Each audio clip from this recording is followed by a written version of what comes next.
Good day, my people, on this beautiful Tuesday. I hope everyone is doing well today. Okay, I'm going to jump right into today. And today I want to talk to you, new and future Lyft drivers, about the things that you're supposed to be doing as a Lyft driver, the things that you should not be doing as a Lyft driver, and some things that you may want to do at your own discretion. Okay? Now, as a new and future Lyft driver, a lot of you all are going to be confused at what you should be doing and what you should not be doing. That's probably one of them. That's probably, other than riding all these strange people around in your vehicle and trying to get used to dealing with that, and dealing with people that's disrespectful and directing bad energy towards you. Not knowing what you're supposed to be doing is one of the most frightening things that a driver, a new or future Lyft driver, can endure as they enter this platform as a Lyft driver.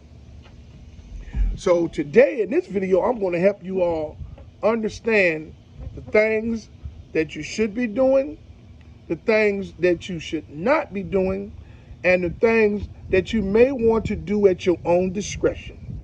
Okay, so when it comes to customers, you got a lot of riders that don't have personal vehicles, so they would ride lifts, catch lifts multiple times in a day or multiple times throughout the week.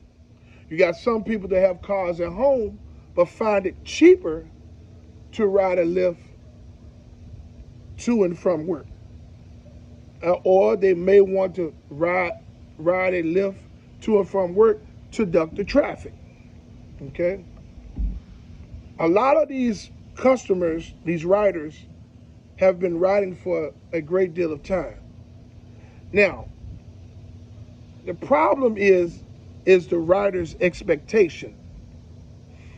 Because they think that included in that ride, that the driver supposed to do a whole bunch of things that they're not getting paid for and that they shouldn't be doing. New and future Lyft drivers, I'm going to say this, and I want you to please pay attention. You are a driver on a Lyft platform. You're not a butler. You're not a concierge. You're not a baggage person at a grocery store. You're not a moving company. And you're not someone that's employed by a moving company. Pay attention to those things I just now said. It's going to be moments that's going to probably start from the very beginning when you started driving, where you're going to get a call, you're going to get a ride. And when you get there to that location, whether it's the store or someone's home or building or wherever that they're at, you're going to pull up and it's going to be somebody, let's use this for an example, a grocery store. You're going to pull up and there's going to be a person there with one or two baskets full of groceries. All kinds of cases of water and sodas and bags and bags of groceries. And now, you open your trunk up or the back of your vehicle for them so they can put the groceries in there. Now, a lot of customers will expect that the driver is going to help them put those groceries in the car and take those groceries out the car when they get to the destination and help them tote those groceries in the house. As a Lyft driver, that is not your job. you're getting paid cents per mile to pick a person up from one destination and drop them off to another destination. Loading up groceries that someone's went in the grocery store and bought is not your job. Toting groceries in someone's home, cases of water and soda and things, it's not your job. There's a lot of you people out there that are small. There's a lot of you people out there that have disabilities that won't allow you to do anything but drive. Okay? Now, this is what Lyft pushes upon the drivers. And I know that you new and future drivers have seen this and have heard this from the videos that they want you to watch as you begin to join the Lyft platform, or from the people at the Hertz Hub that's going to get you in the vehicle if you're in the Lyft Express program. They're going to say, well, you know, if you do certain things for the customers, they will give you tips. Okay, let me do a little briefing about tips. I don't care where you are. Tips are rare. People utilize Lyft and Uber because they are trying to get something for nothing. Because the ride structure, the payment structure of Lyft does not benefit the drivers. Okay? You're only making cents per mile, and you're only getting paid from the point of pickup to the point of drop-off. Somebody giving you $4 or $5 in a tip, or even $10 in a tip, to help them tote their groceries up 3 flights of steps. We're talking about cases of water and cases of soda. And you go to help them tote those sodas up them steps, and you pull a muscle in your shoulder or your back. Who's going to help you pay for that? Who's going to be there to assist you when you pull this muscle in your back or your shoulder? People, understand that as a Lyft driver, you're supposed to drive people to a destination. Pick people up from a destination and drop them off. Now, when you pick up people with disabilities, handicaps, elder people, and they have walkers and wheelchairs and mobility scooters that may fit in your vehicle, it is your duty as a Lyft driver to get out of the vehicle, fold that scooter or mobility vehicle up, and put it in the back of your vehicle if it fits. We're talking about the trunk of your car.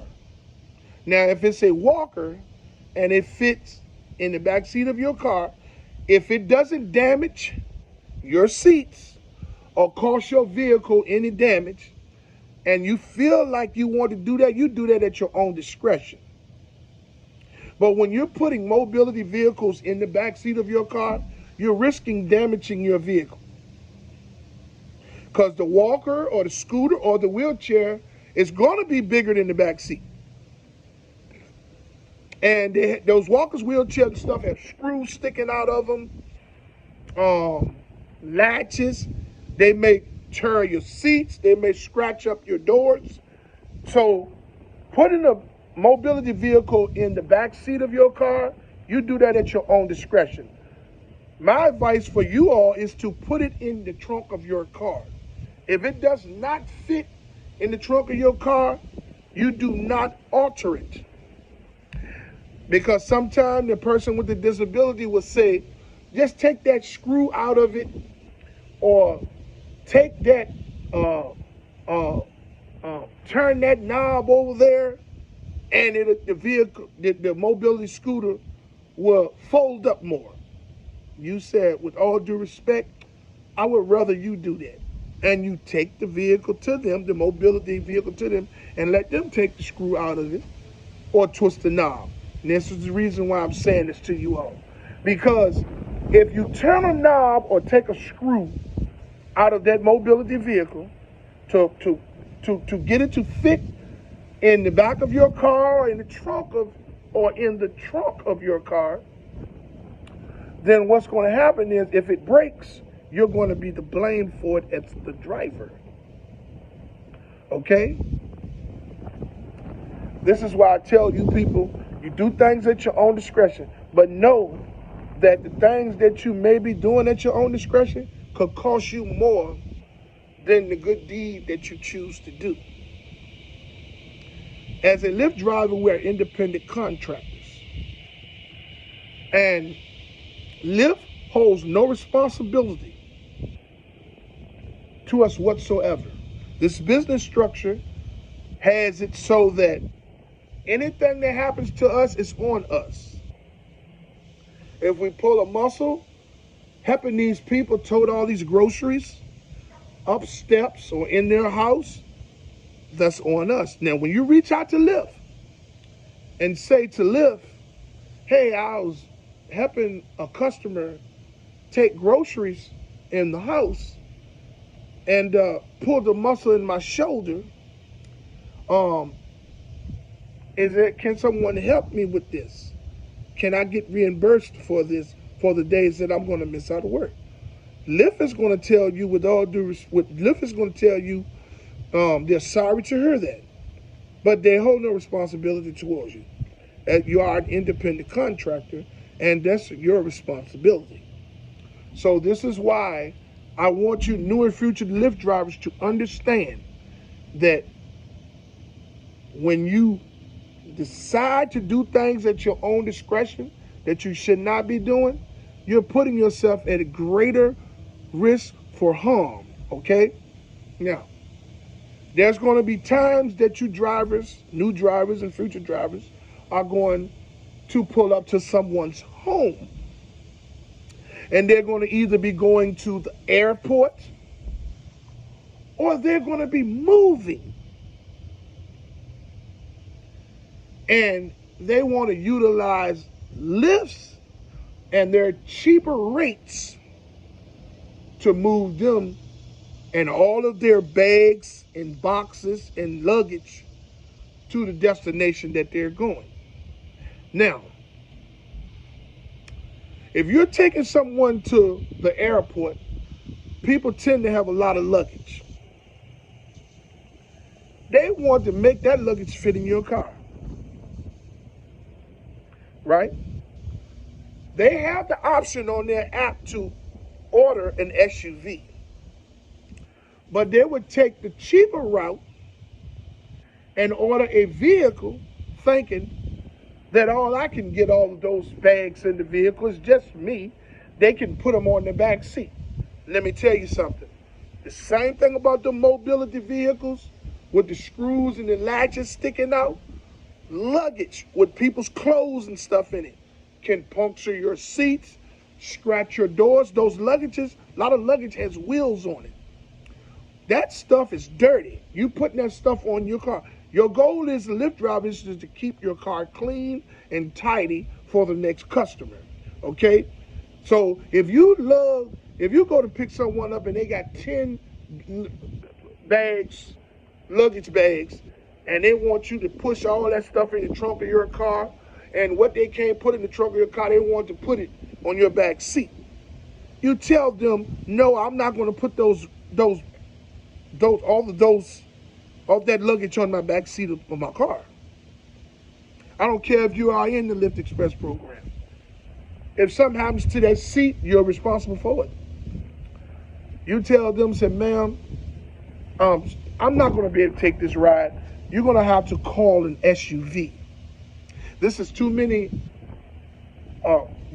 pieces of luggage for me to carry this vehicle. And you all remember this: it's not your responsibility to load that luggage.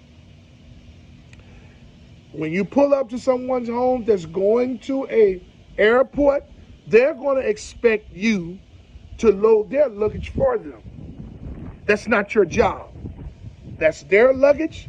They're catching a ride to the airport. Your job is to give them a ride to the airport. Now, if you want to, at your own discretion, help them load their bags in the trunk of the car, and even put them in the back seat, the ones that won't fit in the trunk of the car. Now, we're not talking about small duffel bags. So some people want you to put suitcases on your back seats in a car, okay? So if you want to use at your own discretion to help them lug their to help them lug their bags that they're going to the airport with, that's on you. My suggestion is you are paid to pick them up and drop them off. You open the trunk up for them so they can put their own luggage in there. You get to the airport, you let them unload their own luggage. If you're working, thinking that, oh, I'm gonna get out and do this and I'm gonna get out and do that, they're gonna give me tips, you're gonna be, majority of the time, you're gonna be mad. Tips, if they come, they come. The system is so messed up. Lyft's algorithm is so greedy, and the way they've charging these people so much money for these rides, it leaves no room for tips. So this is why I tell you, new and future Lyft drivers, know what you're supposed to be doing and know what you should not be doing, and know the things that you may want to use, you may want to do at your own discretion. Majority of the time, you can go to $1 million neighborhoods and pick up people with all this luggage going to the airport. Get out the car, load it for them, force it in the trunk, force it in the back seat against your rules of your vehicle or the vehicle you're driving. Talk to them all the way to the airport. Get there, help them unload. And they'll say, okay, the trip was pleasant, thank you very much, and you won't even get a tip. Or if you do get one, it's $2 or $3. Now, you pick someone up from $1 million subdivision, and all they could give you was $2 to $3, the tips are not worth it, people. Okay? Some of you all gonna say, yeah, well, I make pretty good tips, and kudos to you. Then that means that you're in a honey hole that you're driving in, and the people are good tippers in that area. But you have millions of new and future Lyft drivers that is not going to get tips, and they're going to be in bad areas, and they want to know what it is that they actually supposed to be doing. So that's why I'm leaving this video. Okay, I would like to say to all of you all that haven't subscribed to my channel, to like, subscribe, and hit the notification bell so you can stay in the loop for my latest videos. And I have currently started going live, so you all keep your notifications open so that you all can get my notification when I'm going to be going live. I'll be going live here in a day or two. I'm gonna try to get in 2 this week, so look out for those notifications. I would like to say that I fully support the striking and protesting efforts of Lyft and Uber drivers and gig workers from city to city and state to state.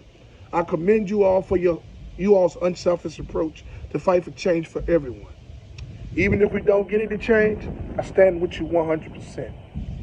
Hey, today is a beautiful day. Man, even if it's someone that you don't see eye to eye with, tell them that you love them. Okay? Or treat them in a way as to show them that you love them. I love you all, and I hope you all send that same love back to me. Until my next video, let's get this bread, baby.